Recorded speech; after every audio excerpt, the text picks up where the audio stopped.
I haven't posted a video in a while, and I feel like this is gonna show up in everyone's subscription. And they're gonna be like, who the hell is this? But like, I was the person that was beefing with Colleen Hoover. So I feel like the entire internet has a really weird history with the Divergent series. There was a point where it felt like everybody in the world was obsessed with Divergent, and everywhere you looked, someone was saying Divergent was their favorite book. Everywhere you looked, somebody said Divergent was the next big thing. However, in the last couple years, it feels like public perception of Divergent and the series as a whole, the movies, all that crap, it feels like everybody just mutually decided that Divergent is bad. I don't really understand what happened to Divergent. Do you know what I mean? Because it was so sudden. If you search Divergent on YouTube, there are dozens of think pieces about the books being bad or why the movies failed. Oh, hey, look, I did that. In that video, I talked lots and lots about the reasons why commercially the series failed or went down the toilet, if you will. In that video, I didn't really focus on the personal aspects of the Divergent series.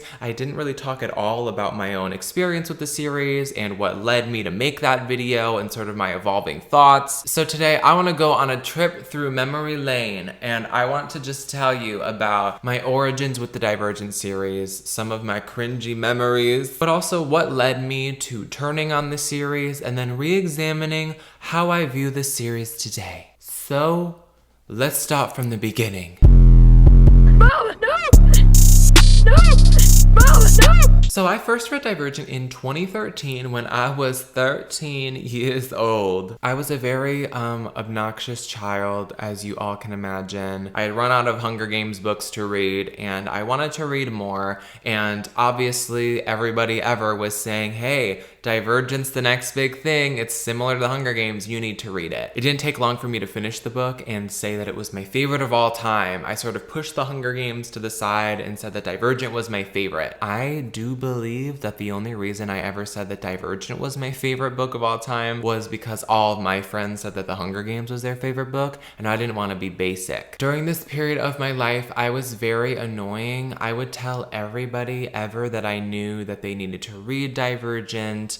I would be explaining to people about the factions in my real life. Doesn't this child look like he is about to explain in great detail why Divergent isn't similar to the Hunger Games? I had a poster of Divergent in my room, not even like a poster of like the characters or like the cool movie poster. I had like fully a poster of like the freaking book cover on my wall, y'all. I would talk about it all day long. I was absolutely obsessed with every small detail that had to do with the series. This makes me want to die. I just loved Divergent, and I was gonna let you know that I loved Divergent. This was when I was in 6th grade, and so I was reading these books and I was loving them, and I was recommending them to everybody and telling everyone how amazing they were. And at this point, the 3rd book had yet to be released, so we were sort of eagerly awaiting the book and the release, and we were really nervous about what's gonna happen. Since I was such a big fan of Divergent, and since I was so excited for the 3rd book, my parents bought me a ticket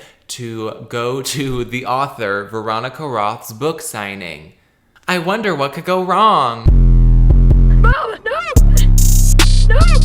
Mama, no! I feel like most people, when they go to meet an author, they're like prepared with something to say. Whether it's just something stupid like, hi, how are you doing? Like, I love the series, thank you for writing it. Or like a stupid joke about like, you know, what's a good Divergent joke? What do we say? I swear people used to be like, chocolate cake. However, 13-year-old Caleb, he did not have the wisdom at this time to like prepare himself to like say something. You know what I'm saying? As I was standing in the line, I was like 2 or 3 people away, and I was so like starstruck, and I had never met anyone of any notoriety ever. I just walked up to the table, put my book on there, and I just stared at her. I just stared. And she like said something to me. And I didn't hear what she freaking said. In hindsight, I'm sure that she was like, how are you doing? Or like, thanks for coming, or like just something in general. But like, I didn't hear what she said. So instead of just like saving the conversation and just saying something like, how are you doing? Or like, thanks for, you know, being here or whatever the break, I just like stood there and just like stared at her. I don't even think I like smiled or made eye contact. I just like stared. Veronica Roth was rude to me, not clickbait. But look, she signed my book. I was really stupid. The event that I had gone to was like a no picture event because there were like 1,000 people there. And so obviously I didn't have to like have the humiliation of like going around the desk and like smiling with her. However, I did have to deal with the humiliation of when my book was signed and when 13-year-old me had just realized that I fumbled the conversation with my favorite author and I just stared at her. My mom was like, quick, take a picture. And then like took a picture of me standing in front of the desk when other people were getting their book signed and they were talking to her. And I feel like in this picture you can kind of see the horror in my eyes. Despite the horror that I felt during this book signing, there is still one piece of this era that brings me even more horror. Mom, no! No! Mom, no! Oh my god. Okay, so when the Divergent movie was about to come out, it was not uncommon for Hot Topic to launch like 10 or 20 different t-shirts for whatever book or whatever movie was coming out. I think after Twilight sold a ton of merch, and I think The Hunger Games did as well. I feel like every young adult book to movie adaptation was like, we are gonna put ourselves in Hot Topic and we're gonna make every type of merch. And so I remember when the Divergent merch had come out, there were tons of different designs and t-shirts and bracelets and different things that you could buy, including this shirt that I'm wearing today. I didn't know this until it came, but it has the like muscle tattoo on the back. What did he say? I swear he was like, I'm wanting to be brave and selfless and honest and also smart, but I'm still working on being kind or something. I'm like, what? However, it was the shirt that I bought, which now that I've looked at like the other shirts that existed, I really did buy the worst shirt they had. The shirt that I bought was this shirt with like Tris's like boobs and butt, like just right in the middle. And I would wear it to school.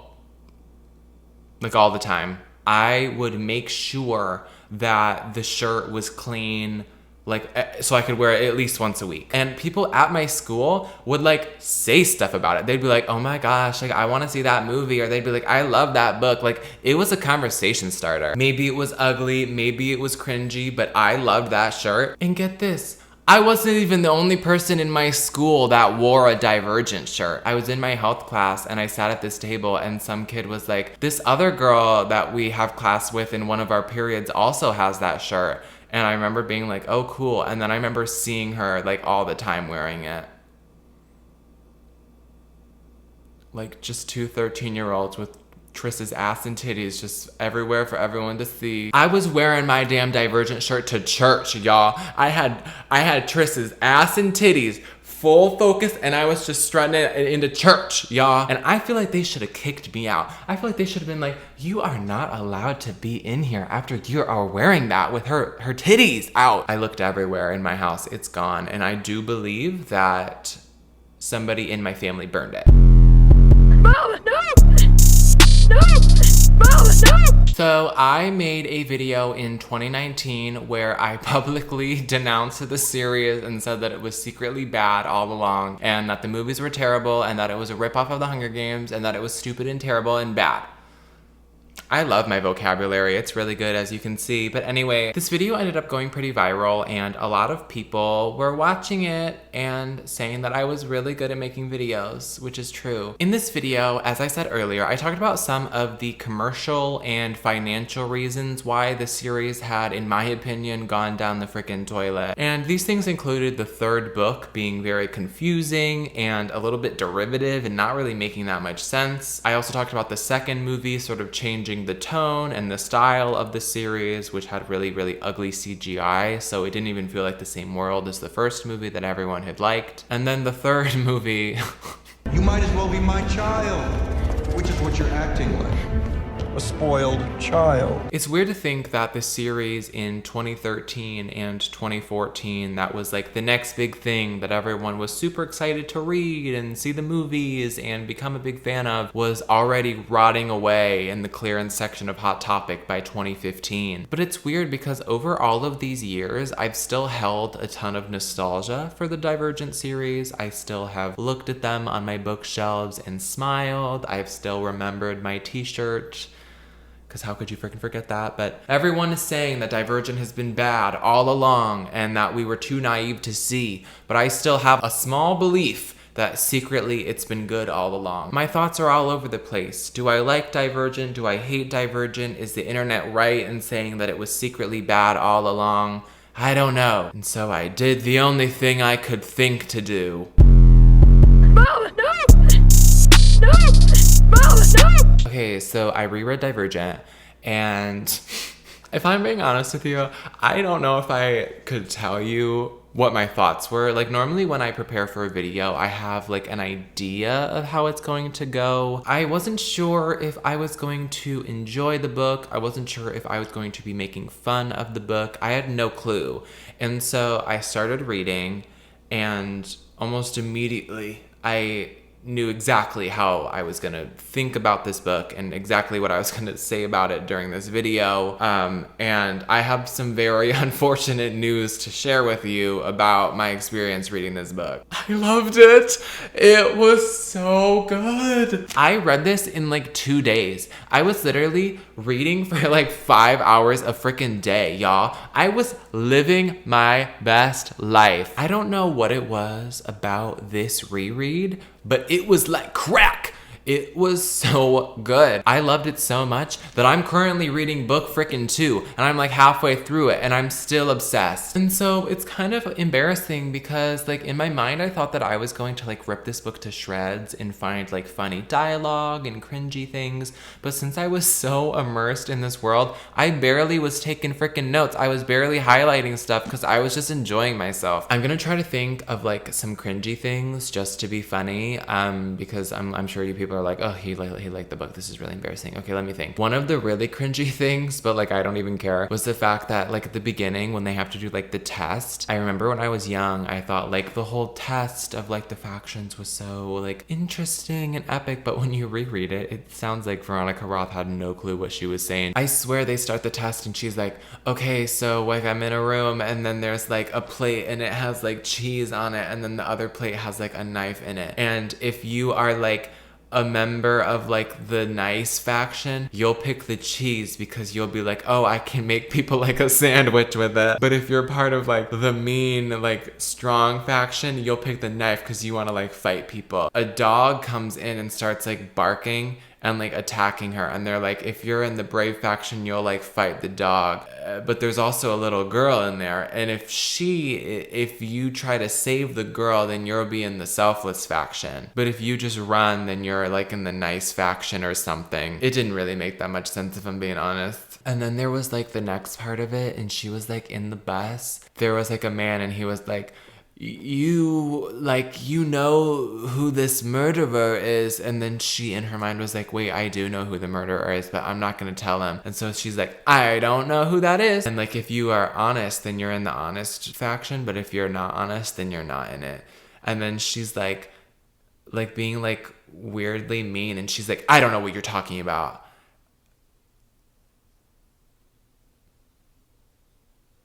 And then like that's it. And then in the end they're like, wow, like you had such interesting results because you like didn't choose anything and you just stood there, and then like you saved the little girl, and then you lied, and you were brave, but you were also being selfless, but you also were smart along the way as well. So you're in the 3 factions. I'm like, that makes no freaking sense. I'm sorry. There was also like a bunch of jokes that like I remember being really funny by 2013 standards, but like as somebody who was an adult reading them, I was like, this is like one of the most embarrassing things I've ever read in my life. I swear they were making jokes about like muffins. Do you remember like that stupid side character, like Marlene or something? And like there's like this group of them, and they like just say things that are like cringy anime kid. I'm sorry if you're an anime kid, but I just have to say it. One time Triss is like, what are you guys gonna go do or something? Or she's like, where are you guys going? And then they're like, oh, we're gonna go like throw a knife at like a muffin. And then Tris is like, I die laughing for minutes.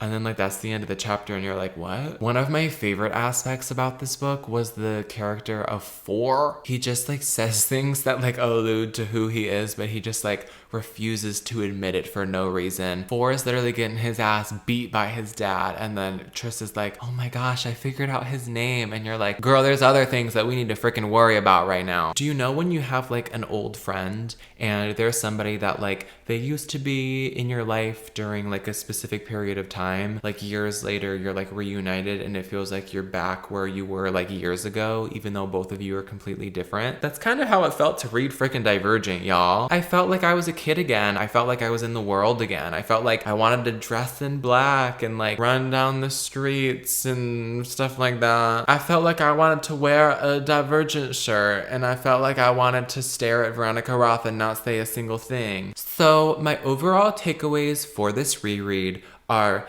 Divergent is good, y'all are bitter, fourtris for life, and I can't think of a fourth one. Mama, no! No! Mama, no! Something that I want to mention to you is some of the reason why I think Divergent meant so much to me when I was a young person. And I know why, but I didn't say it earlier because of narrative and content. So I first read the Divergent book when I was in 6th grade, and the way that my school worked is that in 6th grade you are still in the elementary school, and then 7th and 8th grade are the middle school. When I was in 6th grade, I had the best freaking time ever. I absolutely loved reading. All of my friends were in my classes, and so we just had so much fun in school every single day, and it was just a great time. And a couple months later, when I was in 7th grade, it was sort of like the opposite side of a coin. I now was in a completely new building with tons of other people that I didn't know and had never met before. I didn't have any classes with any of my friends. I knew very little people. During this point, me and my childhood best friend were having a falling out and sort of weren't being friends anymore. It was just during this point that I began to, for the first time in my life, experience a lot of anxiety, a lot of fear. I remember like dreading going to school every single day and like faking illness so I didn't have to go. I think that 13-year-old me really clung on to these themes of bravery because I was in a point in my life where so much was changing and like I really needed to be brave. During this point, I literally had like a mantra to myself that like I wanted to be dauntless, and whenever like I didn't want to go to school or whenever I didn't want to, you know, have to deal with any of the anxieties of my life, I would tell myself like, well, you need to be dauntless. And I recently went on to Spotify, and I don't know if anybody knew this, but if you go on Spotify, you can like recover deleted playlists. As I was scrolling, I saw this playlist called Running, and I was like, I don't remember making a running playlist. And I saw that it was dated for 2014. You would imagine the music that I would be running to would be like, I don't know, like Usher or something. But instead, this entire playlist that 13-year-old me was working out to was the score of the Divergent movie. Like the literal music that the characters are like running in the streets to, and the music that Tris is like crying over her dead mom to. When I look back at this period of my life when I was a huge Divergent fan and I was in a lot of fear, I look at it and clearly I was very immature. However, I think now looking at it, I'm kind of in a similar place now. I graduated college a month ago. I'm living in a new city in a new apartment that I cannot afford, applying to jobs that I'm not qualified for, and I don't know anybody. And so honestly, I'm freaking scared, y'all. I've been planning this video for a while, but in a weird way, I think it came to me at a point where like my life is sort of reflecting the life that I lived when I was 13, which was a decade ago. So while I was rereading the book, it's this weird thing where I'm looking back at these scenes and these moments that 13-year-old me really clung to. And in a weird way, 10 years later, I'm reading these same scenes and remembering what I had gone through, but also remembering how they apply to me now, despite the fact that Divergent did in fact go down the toilet, despite the fact that we all have decided that Divergent is secretly bad and Divergent never was not good to begin with. I will always hold a special place in my heart for the Divergent series, not because of what it means to me now, but what it meant to me as a kid and what it got me through. So at the end of the day, Divergent, it may be shit, but it's my shit. And I love it. And I don't care what y'all say. So yeah, bye. Like maybe jumping off buildings, going ziplining, or climbing up a Ferris wheel. Discovering something about For's real name, or having a hamburger meal. Searching for landscapes, playing paintball, or almost falling in the chasm. Bye, Al. I can't believe I'm gonna admit this, but in 2013, I had a Stan account for like Divergent and the Hunger Games and for different fandoms that I was involved in. And so obviously, like, part of that territory comes with following like dozens of other Stan accounts, like whether you know them or not. Sometimes for fun, if somebody posted that they were reading like a certain book that I had already read, I would immediately go in the comments and say who died in the book for no reason. And I don't know why I would do that, and I feel really bad. Maybe I did it because I was going through a tough time.